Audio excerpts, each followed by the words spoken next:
हिंदी साहित्य के इतिहास के इस दूसरे लेक्चर में आपका स्वागत है। पहले लेक्चर में मैंने हिंदी साहित्य के जो नामकरण है उस पर चर्चा की थी। क्या क्या पृष्ठभूमि रही हिंदी साहित्य के इतिहास की, सारी चीजों की चर्चा हो गई है। इस लेक्चर को देखने से पहले मेरा आपसे आग्रह है कि आप हमारे हिंदी साहित्य के इतिहास के पहले लेक्चर को जरूर देख लें, अन्यथा कड़ियों को मिलाने में आपको दिक्कत हो सकती है। ये हिंदी साहित्य का जो पहला लेक्चर है आपके डिस्क्रिप्शन बॉक्स में लिंक मिल जाएगा। इसके अलावा आई बटन में भी वो लिंक आपको दिख रहा होगा।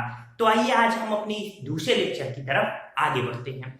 सबसे पहले मैं बता दूं कि हिंदी साहित्य के इतिहास में हमने काल निर्धारण में आदिकाल, फिर भक्ति काल, फिर रीतिकाल, फिर आधुनिक काल को पहले लेक्चर में देखा था, जिसमें मैं एक एक काल को क्रमबद्ध रूप से लेकर चलूंगा। तो सबसे पहले आज आदिकाल के कुछ प्रमुख मुद्दों पर हम यहाँ चर्चा करते हैं। तो हिंदी साहित्य का जो प्रथम काल रहा वो आदिकाल रहा। आदिकाल, इसका नामकरण कैसे हुआ? क्या यकायक से आ गया? हिंदी की उत्पत्ति या हिंदी साहित्य का जो विकास है वो यकायक से हुआ या इसके पीछे की कुछ पृष्ठभूमि रही? तो इसे मैं आपको यहाँ पे विश्लेषणात्मक रूप से समझाने की कोशिश करता हूं। तो सबसे पहले हिंदी साहित्य का जो प्रथम काल आदिकाल है, इसकी मैं कुछ पृष्ठभूमि बता दूं। तो आप यहां देखिए, आदिकाल का जो समय निर्धारण है वो 1000 से 1400 यानी 1400 ईस्वी तक निर्धारण किया है आचार्य हजारी प्रसाद द्विवेदी जी ने। ये पहले लेक्चर में मैंने इसे बताया है, जरूर देखिए पहला लेक्चर। इसके अलावा 1050 से लगभग 1375 ईस्वी तक का काल निर्धारण आदिकाल का किया है आचार्य रामचंद्र शुक्ल जी ने। इसे आदिकाल क्यों कहते हैं, या फिर आदिकाल के अलावा भी इनके और इसे नाम दिए जा सकते हैं? तो यहां मैं आपको बता दूं कि हिंदी साहित्य का जो प्रारंभ हुआ, सबसे पहले विभिन्न नाम हमारे सामने आते हैं। सबसे पहला नाम आता है गार्षा दत्तासी का, लेकिन गार्षा दत्तासी हिंदी साहित्य के काल विभाजन को क्रमबद्ध करने में असफल रहे। इसके बाद दूसरा नाम आता है शिव सिंह सेंगर का। शिव सिंह सेंगर के साथ भी गार्षा दत्तासी वाली समस्या हो गई। हिंदी साहित्य के काल विभाजन को सबसे पहले क्रमबद्ध रूप देने का जो श्रेय जाता है वो जॉर्ज ग्रियर्सन को जाता है। तो जॉर्ज ग्रियर्सन ने इसे चारण काल कहा। ये लगभग 683 ईस्वी का समय है। तो जॉर्ज ग्रियर्सन ने जो आदिकाल है यानी प्रारंभिक काल है हिंदी साहित्य का, उसे चारण काल कहा। चारण मतलब इधर उधर घूम कर रचनाएं करना, यानी घूम घूम कर रचनाएं।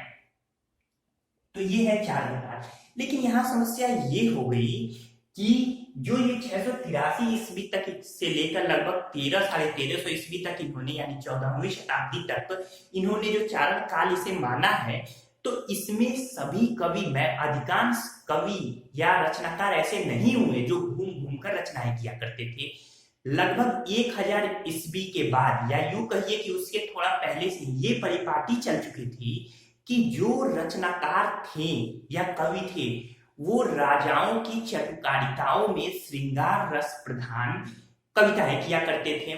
तो श्रृंगार रस प्रधान वो जो पद्य रचना किया करते थे, इसी के बीच में अब चूंकि 1000 ईस्वी के आसपास ही भारत पे तुर्कों का आक्रमण हुआ, 712 ईस्वी में उससे पहले ही भारत में अरबों का आक्रमण हो चुका था, यानी कहीं ना कहीं विदेशी आक्रांताओं जो कि मुस्लिम वर्ग थे उनका भारत में प्रवेश हो चुका था। तो ये जो कवि थे ये अपने राजाओं की वीरता को दर्शाने के लिए वीरतापूर्ण रचनाएं भी किया करते थे। इसके अलावा कुछ उपदेशात्मक रचनाएं भी हुआ करती थी। तो यही श्रृंगार, वीरता और उपदेशात्मक ये जो रचनाएं हैं, यही इन्हीं रचनाओं का मिश्रण दिखाई देता है प्रारंभिक हिंदी साहित्य में, जिसे आदिकाल की संज्ञा दी गई है। ये जो आदिकाल है, ये आदिकालीन जो हिंदी हमारे सामने आती है, इसमें दो प्रकार की भाषाओं को सम्मिलित करके देखा जा सकता है। सबसे पहले ये जो है अपभ्रंश। क्या जरूरत पड़ी अपभ्रंश की?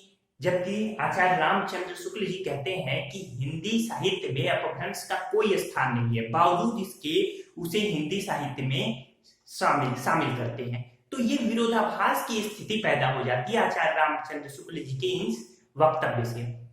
यहाँ हमें अपभ्रंश की जानकारी होना जरूरी है। इस पृष्ठभूमि में हिंदी साहित्य के जो आदिकाल है, हिंदी युग का जो प्रारंभ है, उसकी पृष्ठभूमि में बिना अपभ्रंश के हम ये जानकारी इकट्ठा नहीं कर सकते। तो सबसे पहले मैं आपको अपभ्रंश की पृष्ठभूमि बता दूं। तो ये जो अपभ्रंश है, अपभ्रंश यानी भ्रष्ट भाषा, देशी भाषा, बिगड़ा हुआ। जैसे मान लीजिए कि आपको कार्य कार्य कहना है, तो ये अपभ्रंश में हो जाएगा कार्य। तो सबसे पहले ये जो बीच में ये कार्य, यही बाद में हिंदी के रूप में कार्य के रूप में बदली। भाषाएं कैसे अपना रूप परिवर्तन करती हैं, कैसे लोकमानस की भाषा बनती हैं, कैसे ये कुछ विशेष वर्ग की भाषा बनती है, इसे मैं आपको समझा दूं। सबसे पहले जब भारत में 1500 ईसा पूर्व जब आर्यों का आगमन हुआ, तो एक छंद युक्त भाषा आर्यों के साथ थी।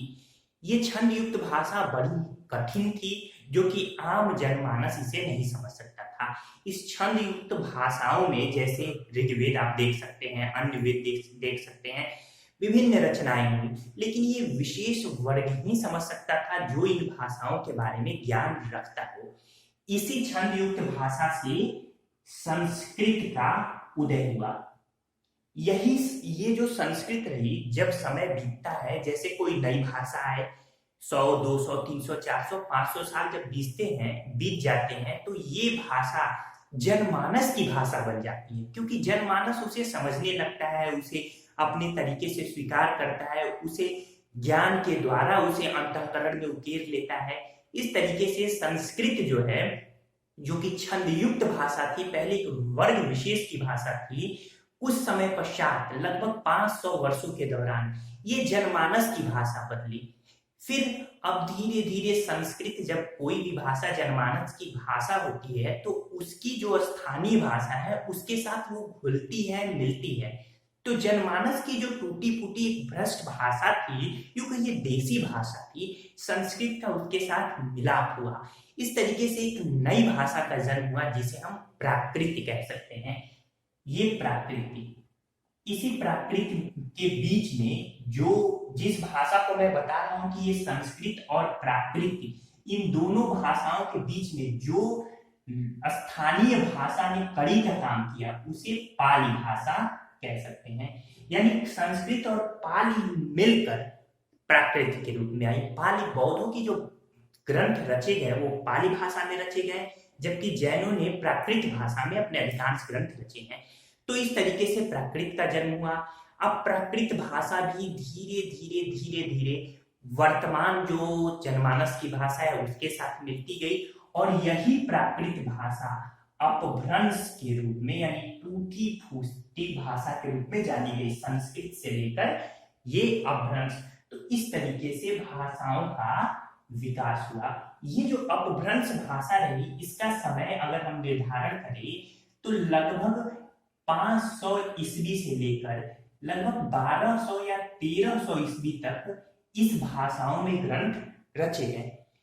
तो यही प्रारंभिक समय था, आदिकाल का समय था, जब विभिन्न साहित्यकारों ने, आचार्य रामचंद्र शुक्ल जी ने, इसके अलावा हजारी प्रसाद द्विवेदी जी ने, इसके अलावा अन्य भी, राजकुमार शुक्ल जी ने, तो रामकुमार शुक्ल जी ने, इन सभी लोगों ने ये जो समय निर्धारण किया आदिकाल का, ये लगभग 1000 ईस्वी के बाद ही निर्धारण किया। और उस समय अपभ्रंश भी भाषा चल रही थी साहित्यिक रूप में।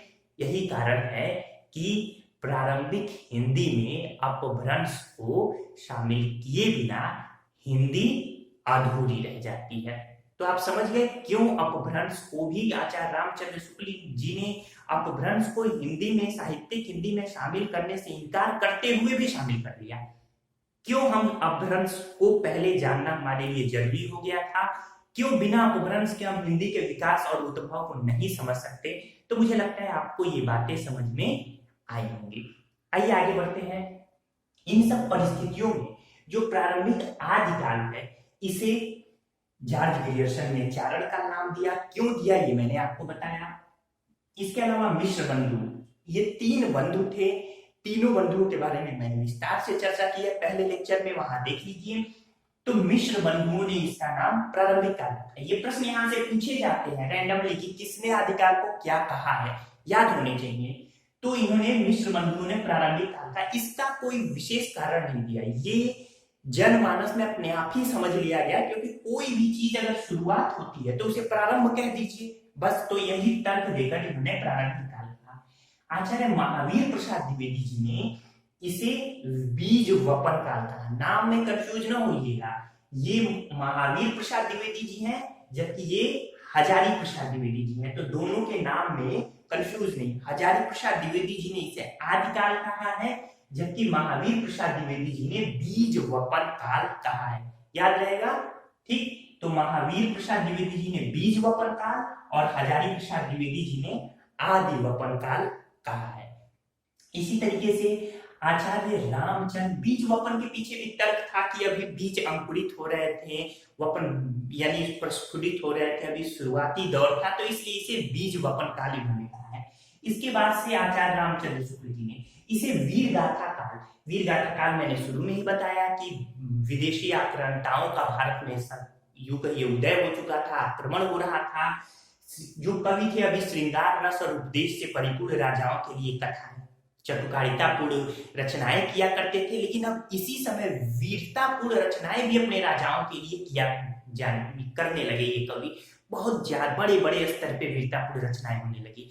यही कारण है कि आचार्य रामचंद्र शुक्ल जी ने इसे वीर गाथा काल की संज्ञा दी है। इसके बाद से पंडित राहुल सांकृत्यायन ने इसे सिद्ध सामंत काल कहा है। सिद्ध, अगर हम सिद्धों की बात करें तो सिद्ध जो है, सिद्ध साहित्य बौद्ध धर्म विशेषकर वज्रयान शाखा से संबंध रखता है, जिसके प्रणेता गोरखनाथ माने जाते हैं। तो गुरु गोरखनाथ वज्रयान शाखा के प्रणेता माने जाते हैं। यहाँ मच्छेंद्र नाथ जी का नाम लेना भी न्यायोचित होगा। तो इसी क्रम में ये जो सिद्ध साहित्य था, तो ये इसकी पूरी पृष्ठभूमि मैं अगले लेक्चर में बताऊंगा। फिलहाल क्योंकि लेक्चर लंबा ना हो जाए, एक क्रमबद्ध रूप से ही हम आगे बढ़े, इसलिए हम एक एक कड़ी सुलझाते हुए पढ़ेंगे। तो यहाँ पे आप देखिए कि ये जो सिद्ध सामंत काल क्यों कहा, तो सिद्धों का समय था क्योंकि ये बौद्धों की में साहित्य की रचनाएं हो रही थी, वज्रयान शाखा का विकास हो रहा था और विभिन्न प्रकार की रचनाएं हो रही थी। सामंतकालीन ये युग था, ये लगभग 600 ईस्वी के बाद, जो 1200-1300 ईस्वी था, ये सामंतकालीन युग चल रहा था। सामंतों का बोलबाला था, अमीरों का बोलबाला था, राजा और सामंत यही दो वर्ग विशेष अमीर होकर उभरे। जो कृषक थे उन प्रत्येक कृषक सामंतों के अंदर में ही अंदर कार्य करता था। कृषकों से बहुत भारी मात्रा में सामंत कर वसूल लिया करते थे, उनकी उपज का लगभग 50% तक वसूल लिया करते थे। सामंत वर्ग में स्त्रियों की स्थिति बड़ी खराब थी। अब एक सामंत कई कई स्त्रियों से विवाह किया करता था। सामंत और राजाओं के लिए स्त्रियां केवल भोग की वस्तु रह गई थी। इन सब परिस्थितियों में पंडित राहुल सांकृत्यायन ने आदिकाल को सिद्ध सामंत काल कहा है। इसके बाद आचार्य विश्वनाथ प्रसाद मिश्र ने वीर काल कहा है, जबकि डॉक्टर राम कुमार वर्मा ने इसे संधि काल और चारण काल दोनों का है। संधि काल यानी ये जो अपभ्रंश और हिंदी है इसके बीच का काल, क्योंकि अपभ्रंश इधर समाप्त हुई और हिंदी शुरू हुई, लेकिन अपभ्रंश और हिंदी साथ साथ भी चल रही थी। तो ये संधि काल और चारण काल तो जॉर्ज ग्रियर्सन के तर्क पर इन्होंने कह दिया, हालांकि जनमानस ने इनकी मान्यता को स्वीकार नहीं किया। तो ये सामान्यता बहुत व्यापक स्तर पर स्वीकार नहीं की गई। अंततः आदिकाल जो नाम दिया वो हजारी प्रसाद द्विवेदी जी ने दिया और सुमन राजे ने इसे आधार काल कहा है। तो इस तरीके से ये काल निर्धारण आपको यहाँ देखना चाहिए, काफी बहुत महत्वपूर्ण है, यहाँ से प्रश्न पूछे जाते हैं। तो मुझे उम्मीद है कि नामकरण संबंधित प्रश्न आपके गलत नहीं होंगे और पूरा कॉन्सेप्ट आप समझ गए होंगे। कॉन्सेप्ट को साथ साथ लेके चलिए। तो मैं यहाँ आपसे कुछ चर्चा 1 मिनट की करना चाहूंगा कि ये जो हिंदी साहित्य का इतिहास है, पूरी हिंदी है, ये हमेशा से ही एक है तो बड़ा कॉन्सेप्चुअल, लेकिन एक क्रमबद्ध श्रृंखला के अभाव में स्टूडेंट उस कॉन्सेप्ट को नहीं समझ पाते। मैंने एक नया चैनल क्रिएट किया है जिसमें केवल पूरी हिंदी साहित्य का विकास, हिंदी व्याकरण, इन सब के बारे में मैं पूरा लेक्चर आपके सामने रखूंगा, जिसका लिंक जो है डिस्क्रिप्शन बॉक्स में मिलेगा।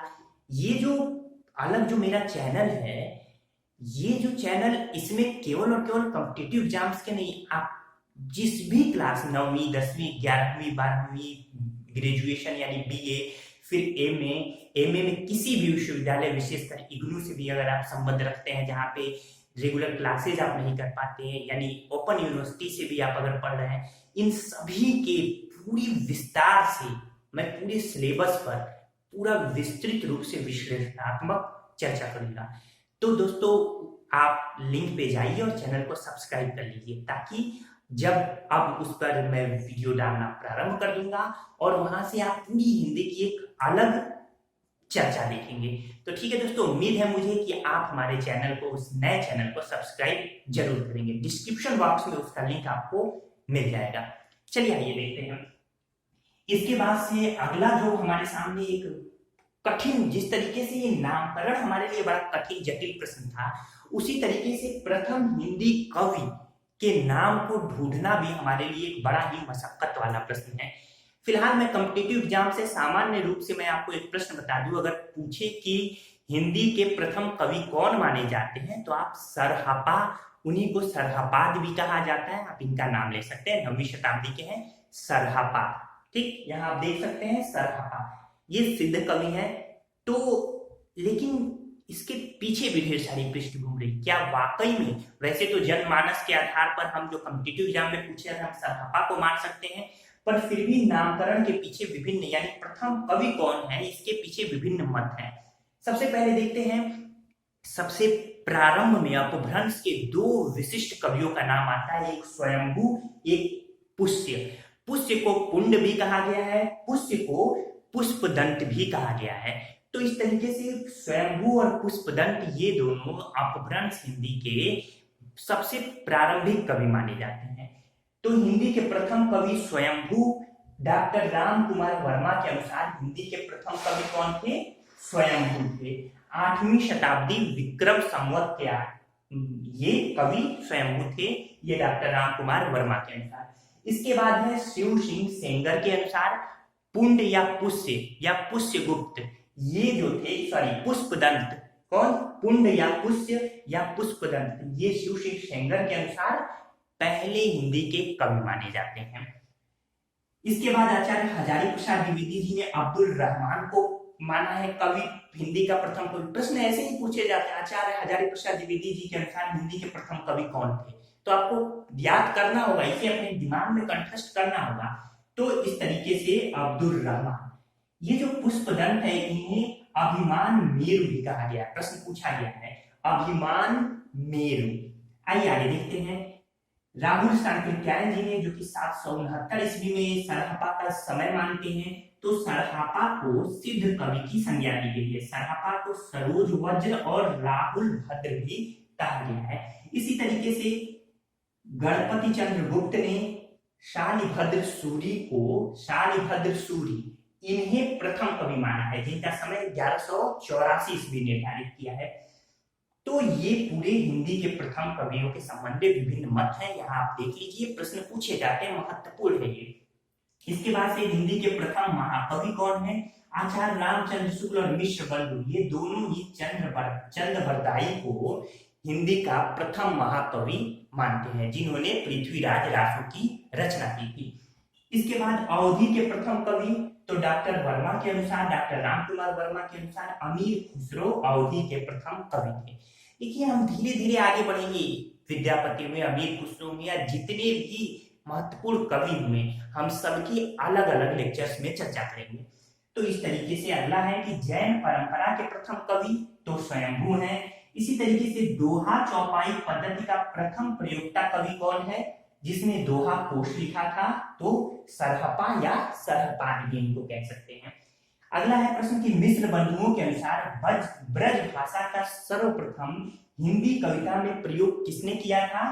तो सारंगधर ने किया था, ऐसे लिखा जाता है, यह मैंने आपको समझने के लिए लिख दिया, सारंगधर ने इसे लिखा था, यानी ये कविता में प्रथम प्रयोग कराया था। तो ये भी महत्वपूर्ण है। फिर हिंदी साहित्य की प्रथम रचना कौन मानी जाती है? श्रावकाचार मानी जाती है। कौन? श्रावकाचार। हिंदी साहित्य की प्रथम रचना श्रावकाचार। कुछ स्रोतों में रानी केतकी की कहानी भी है, लेकिन ये प्रथम रचना रानी केतकी की कहानी नहीं मानी जाती। फिर चंद्रधर शर्मा गुलेरी ने अपभ्रंश को पुरानी हिंदी कहा है। ये पूछा जाता है पुरानी हिंदी किसने कहा है अपभ्रंश को, तो चंद्रधर शर्मा गुलेरी ने। जबकि आचार्य रामचंद्र शुक्ल जी ने अपभ्रंश को प्राकृत भाषा हिंदी की संज्ञा दी है, प्राकृत भाषा हिंदी कहा है। तो इस तरीके से आचार्य रामचंद्र शुक्ल के शब्दों में आदिकाल महाराजा भोज से लेकर हम्मीर देव के समय के कुछ पीछे तक माना जा सकता है। तो यहाँ पे ये जो समय है 1050 से 1375 ईस्वी तक आचार्य रामचंद्र शुक्ल जी ने आदिकाल को माना है। आदिकाल के समय निर्धारण में भी ढेर सारी समस्याएं आई।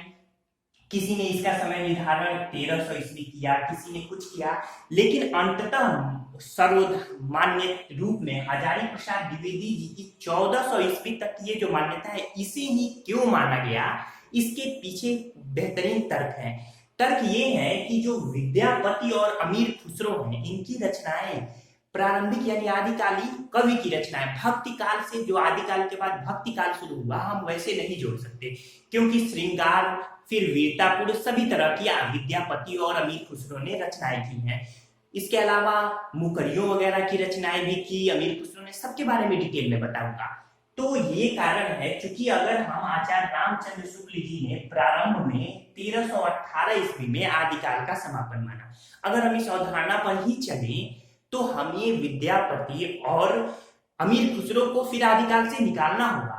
लेकिन जब हम हजारी प्रसाद द्विवेदी जी की 1400 ईस्वी की अवधारणा को लेते हैं तो विद्यापति और अमीर खुसरो ये दोनों ही कवि इसमें आदिकाल में सम्मिलित हो जाते हैं। यही कारण है कि सर्वमान्य और तर्कसंगत रूप से हजारी प्रसाद द्विवेदी जी के काल निर्धारण को यानी 1000 से 1400 ईस्वी को सबसे सटीक आदिकाल का काल माना गया है। इसके बाद से देखिए आचार्य रामचंद्र शुक्ल जी स्टेटमेंट पूछा जाता है इसलिए मैंने इसे लिख दिया, आदिकाल महाराजा भोज से लेकर हम्मीर देव के समय के कुछ पीछे तक माना जा सकता है। फिर ये सारे आचार्य रामचंद्र शुक्ल जी के स्टेटमेंट है जो पूछे जाते हैं आदिकाल के संदर्भ में। अपभ्रंश नाम सबसे पहले वल्लभी के राजा धारसेन द्वितीय के शिलालेखों में मिलता है, जिसमें उसने अपने पिता गुहसेन को संस्कृत, प्राकृत व अपभ्रंश तीनों का कवि कहा है। तो ये आचार्य रामचंद्र शुक्ल जी मानते हैं। तो इसके अलावा रासो साहित्य, आचार्य रामचंद्र शुक्ल जी रासो साहित्य फिर सिद्धनाथ साहित्य इन सब साहित्यों के रूप में आदिकाल को विभाजित करते हैं। वे कहते हैं कि रासो साहित्य वीरता और श्रृंगार इन दोनों का सामंजस्य ही रासो साहित्य है, जिसकी भाषा डिंगल पिंगल है। डिंगल पिंगल यानी बड़े बढ़ा चढ़ाकर बोलना, बड़े बढ़ा चढ़ाकर यानी अतिशोक्त के रूप में वर्णन करना, जैसे चंद्रबरदाई ने पृथ्वीराज रासो में किया है। सारे रासो साहित्य में आपको ऐसी चीजें मिलेंगी। इसी तरीके से सिद्धनाथ साहित्य, जो नाथ साहित्य है वो जैन धर्म से संबंध रखते हैं, इसी तरीके से ये सिद्ध साहित्य है। तो ये पूरे जो सिद्ध साहित्य है और नाथ साहित्य है, माफ कीजिएगा नाथ साहित्य भी ये बौद्ध धर्म से ही संबंध रखता है। तो ये दोनों कहीं ना कहीं अपभ्रंश यानी पुरानी काव्य भाषा को लेकर बने इनकी रचनाएं हुई। लेकिन वही आचार्य रामचंद्र शुक्ल जी कहते हैं कि सिद्धनाथ साहित्य को हिंदी में तो हिंदी साहित्य में रखा तो नहीं जा सकता, बावजूद इसके इनकी चर्चा हिंदी साहित्य के विकास आदिकाल में की जाएगी। तो ये विरोधाभास की स्थिति पैदा हो जाती है। यहाँ पे आचार्य रामचंद्र शुक्ल जी कहते हैं आध्यात्मिक रंग के चश्मे आजकल बहुत सस्ते हो गए हैं, यानी ये जो सिद्धनाथ साहित्य है इन पर उनका तंज क्या है कि ये जो आध्यात्मिक यानी इन लोगों ने आध्यात्मिक रंग देने की कोशिश की है साहित्य को। इसके अलावा उस तत्कालिक समय में जो भी प्राचीन साहित्य थे जैसे गीत गोविंद, अब गीत गोविंद पर कृष्ण और तमाम लोगों का एक अवलोकन कर दिया गया और इसे धार्मिक साहित्य के रूप में बदल दिया गया। तो इस तरीके से ये स्टेटमेंट है आचार्य रामचंद्र शुक्ल जी का। फिर प्राकृत की अंतिम अपभ्रंश अवस्था से ही हिंदी साहित्य का आविर्भाव माना जा सकता है। प्रश्न पूछा जाता है कि ये जो स्टेटमेंट है ये किस साहित्य में उल्लिखित है, तो हिंदी साहित्य का इतिहास में उल्लिखित है और ये किसने रचना की है, आचार्य रामचंद्र शुक्ल जी ने रचना की है। तो इस तरीके से आदिकाल की ये पृष्ठभूमि आप समझ पाए। मुझे उम्मीद है कि आपको पूरा कॉन्सेप्ट समझ में आ रहा होगा। देखिए जितने भी साहित्य है मैं सब पे पूरे विस्तार से चर्चा करूंगा। हम देख लेते हैं कि आदिकालीन साहित्य परंपरा में कौन कौन से साहित्य आते हैं और हम किन किन साहित्यों पे चर्चा करेंगे। सबसे पहले देसी भाषा की अपभ्रंश साहित्य, फिर अपभ्रंश भाषा में सिद्ध साहित्य और जैन साहित्य की हम चर्चा करेंगे।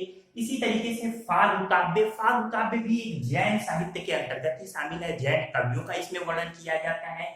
फिर नाथ साहित्य में नारी निंदा व उपेक्षा की गई है, तो हम इसे भी देखेंगे।